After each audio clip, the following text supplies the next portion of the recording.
Ginpanginano iton mga opisyal iton Department of Interior and Local Government o kundi DILG nga nikalbiga Mayor Red Nacario iton water supply system ha barangay Makaalan durante iton turnover ceremony. Ha mga barangay hiton mahangka o buro ngan makaalan na kalbiga in sobra 1,290 nga residente na an may ada direkta nga koneksyon han tubig ha ira mga panimalaya. Mahitungod hini na ibanan na iton maiha nga problemahan mga residente ha pagkuha hiton tubig.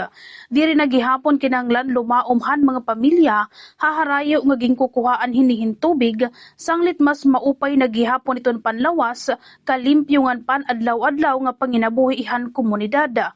Naging posible naman ito nasabi nga pagbabag umahuman nga i-upgrade an anay level 2 tikadto naman ha level 3 nga water supply system ha pangunguna itong Department of the Interior and Local Government ta Region 8 hadto nakalabay nga Enero 22, 2026.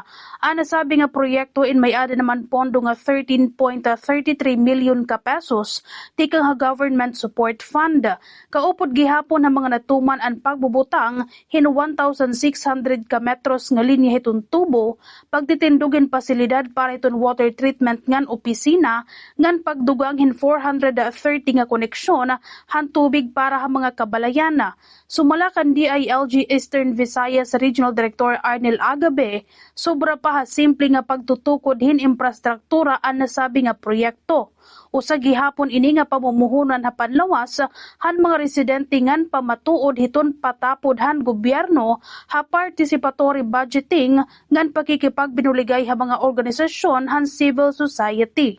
Samtang iging kalipay naman ni kalbiga Mayor Red Nacario ang pagkakumpleto ito nasabi nga proyekto nga naglalaom naman ini nga magkakabulig ito nasabi nga proyekto agud mabaton an maiha na nga problemahan bungto ha akses iton malimpyo nga talwas nga inumon nga tubig.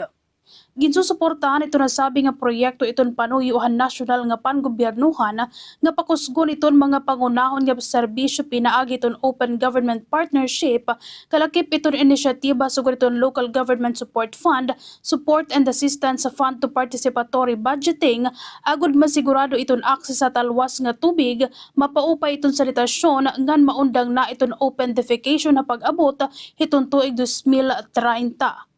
Tigang din Bombo Radio Tacloban, ini Bombo Veronica Ucasla, and this is Bombo Radio Philippines, the #1 and the most trusted source of news and information. Basta Radio, Bombo!